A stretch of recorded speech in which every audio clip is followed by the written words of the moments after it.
What up, guys? CP the Tool Addict. Woo! Today is the day everyone gets to see me and hear me admit and eat my crow. Because 3 months ago, when this new M12 stubby was released, I made a short claiming that this impact would not do what it claimed to do. So today I'm here to admit I'm wrong. Let's get into the video and check it out.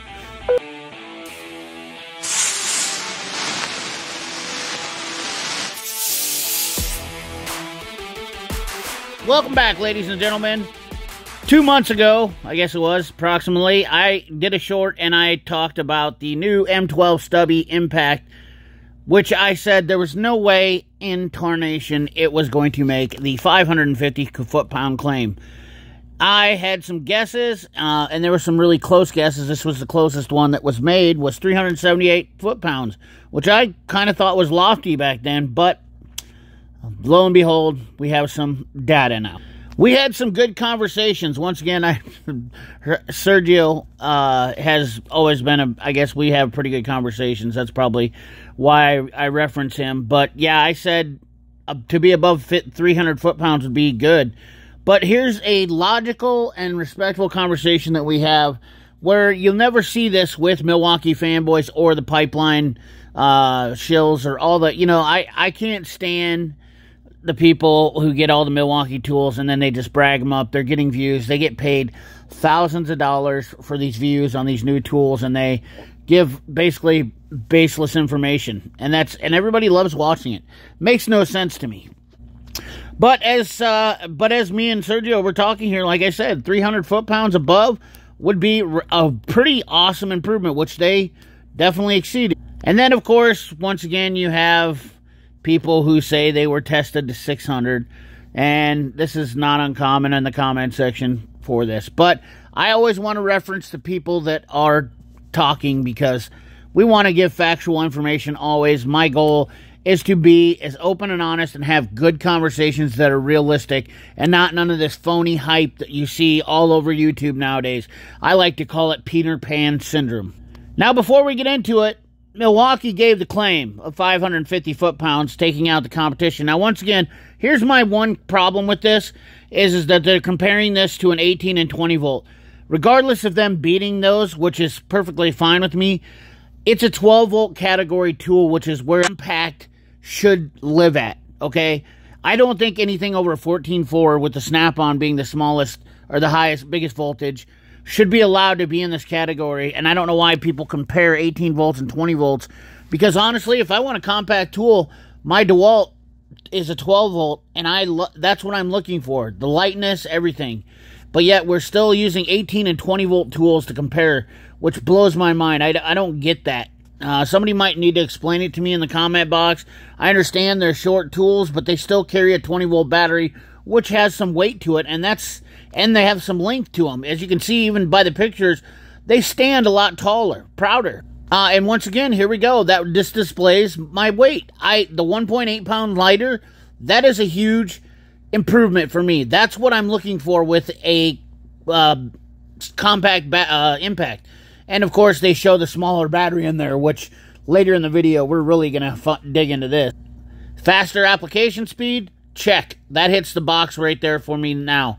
So, I was wrong about some things about the torque that it made, and there were some things that I was kind of not unexpectedly found. Here is the specifications made for by Milwaukee. The 4-mode drive control system has obviously been a huge problem that I hear, and I could totally agree. Now, I haven't bought this tool. I'm still debating on whether I'm going to. I really don't like the M12 line. I'm going to tell you that right now. The battery thing is really a problem for me. Not a big fan of it. Don't like it. I do have some M12 stuff. My Milwaukee hatchet, the chainsaw, is one of my favorites. I use the soldering tool. I love the M12 staple gum. So I'm not completely out of the M12 line. So it's not just me being a Milwaukee hater. I own Milwaukee tools. But this stupid neutral pull trigger twice deal is one of the biggest gimmicks.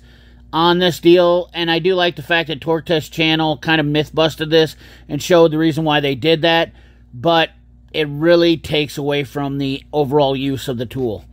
I think this is one of the biggest, dumbest things that Milwaukee made a change doing, and it's definitely hurting the sale of this tool. Once again, they added in this copper spring in here to try to hold the battery in better, which that's one of my other big problems with the M12 stuff. That's why I got rid of my ratchets and my impacts, because the batteries just kept getting loose and falling out all the time. It was an absolute disaster and pain in my neck. And I'm not the only one. Now, I'm trying to be completely unbiased, because I will tell you that the 1/4-inch driver was a hard one for me to get rid of, because that is a very powerful, the 1/4-inch hex driver. Milwaukee, the first gen that I got, was a very awesome tool, and it was a hard one for me to get rid of because that thing had some snort to it.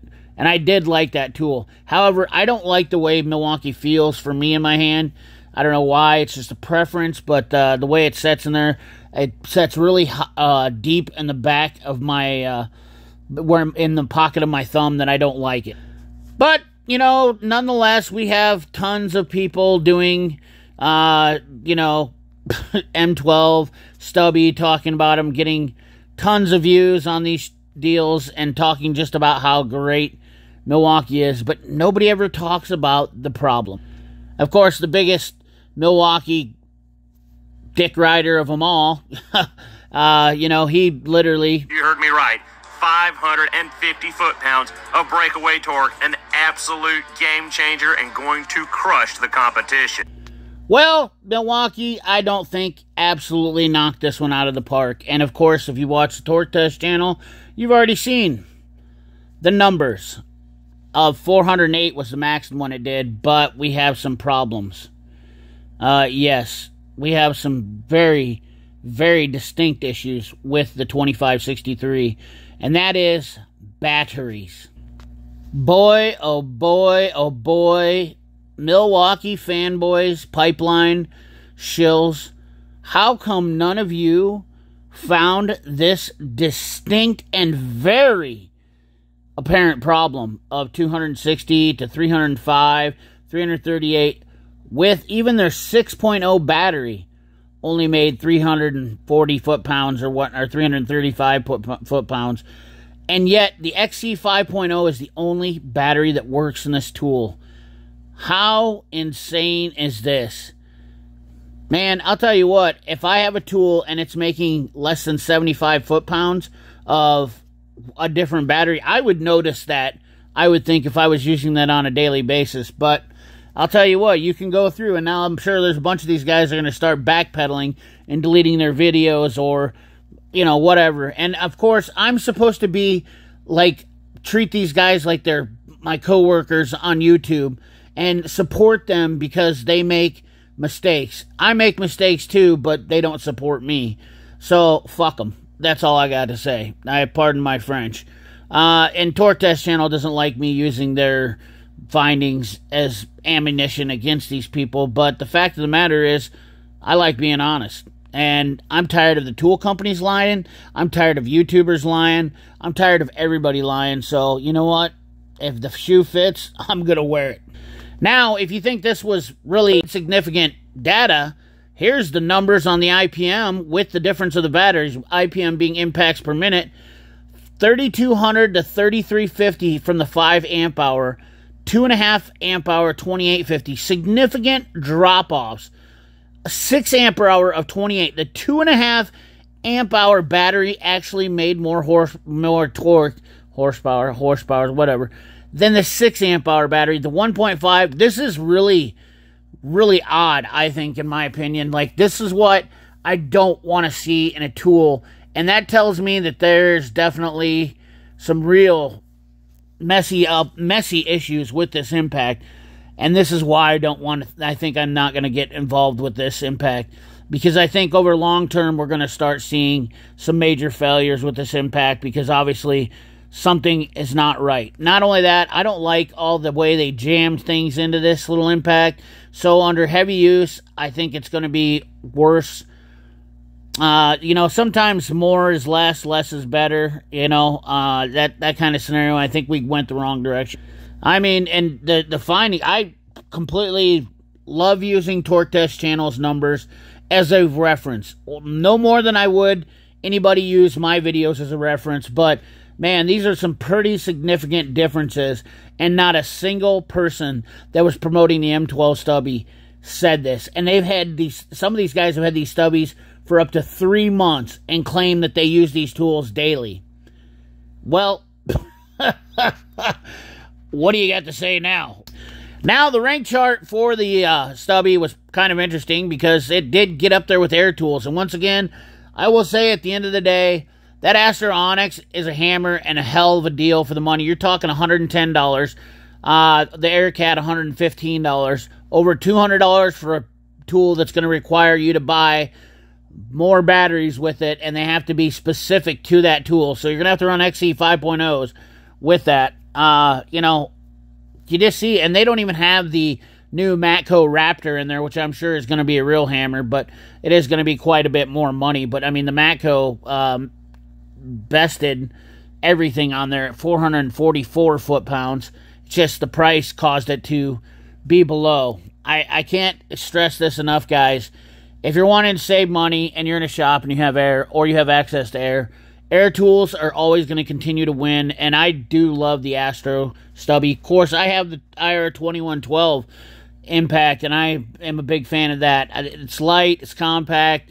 I don't mind the hose. Maybe it's just because I've been using it for so many years, I've gotten over it. But, you know, I mean, the claims on the air impacts are a lot closer to spec than what you see with these cordless tools. These cordless tools are just blown up, you know. I mean, you can't trust anybody that says anything anymore, and I know why people will run to watching these videos from these guys. You know what they're going to say every single time a new tool comes out? They're going to jump on it like a bitch in heat, and they're going to give it to you and tell you about how awesome this tool is. But nonetheless, I think we've got our data, and I think I've ate my crow because I was wrong. I said 330 foot-pounds was the max torque it was going to make, and it made 408. I was wrong. But in the end, there was also some problems with the impact, and besting or destroying the competition, I hardly think so. Once again, it didn't make it to the top of the charts and beat the air impacts, which will always continue to keep winning like they have been doing for decades. Air tools are still king. Anyways, guys, thanks for watching. Remember, like, comment, share, subscribe. Ring that bell. Remember, keep your hands dirty and your money clean. Thanks for watching.